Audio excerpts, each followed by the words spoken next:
Okay, here's my secret. In the 90s, they had this tour called the Kings of Comedy.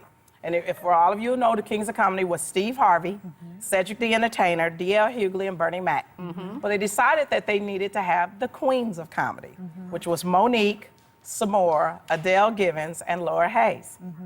I had been offered a position in the Queens of Comedy, and I turned it down.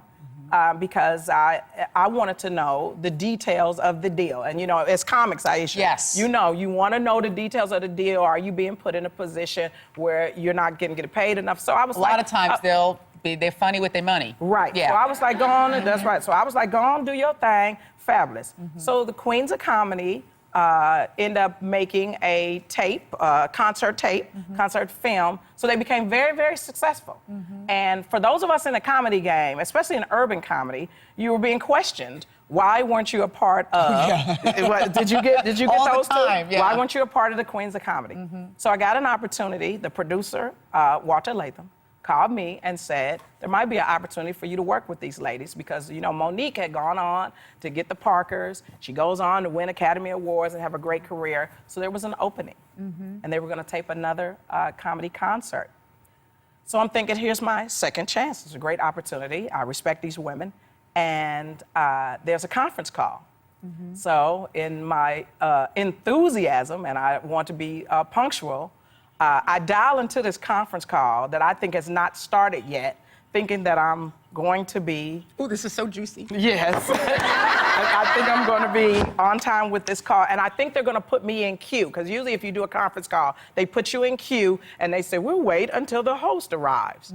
So I dial into this call, and what I hear is, and Monique is not on this call, I hear Samora, Adele Givens, and Laura Hayes talking about me. Oh my God. I can't take it. What's gonna happen? I hear discussions about my appearance. I hear discussions about my ability.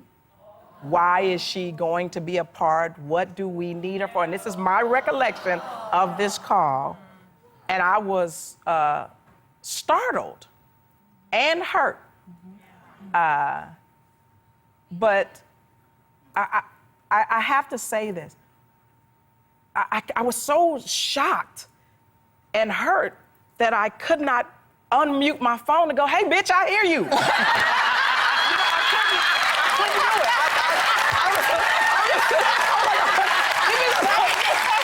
Like they talking about me, you know. Did you also keep wanting to hear what they were saying, or did you feel like you wanted to? Hell yeah. So I stayed on all of the call.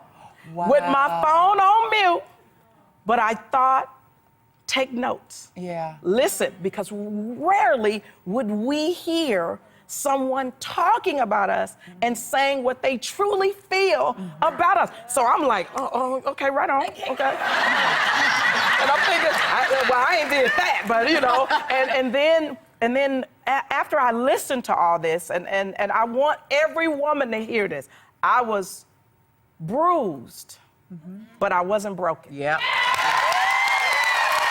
wasn't broken. So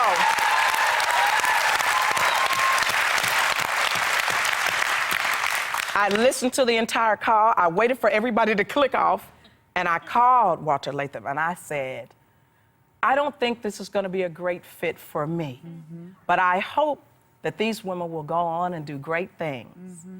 To this day, they did not know that I was on this call. They did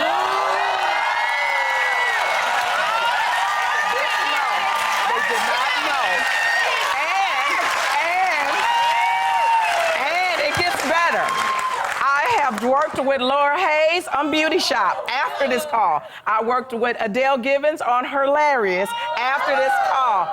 I just saw some more at the Neighborhood Awards in Atlanta after this call because I decided, instead of being angry and vengeful, I decided to take the truth of what they're saying and their right to have an opinion and make myself an even better person. And I know you're probably thinking, well, why are you saying it now? Because I'm right where I belong.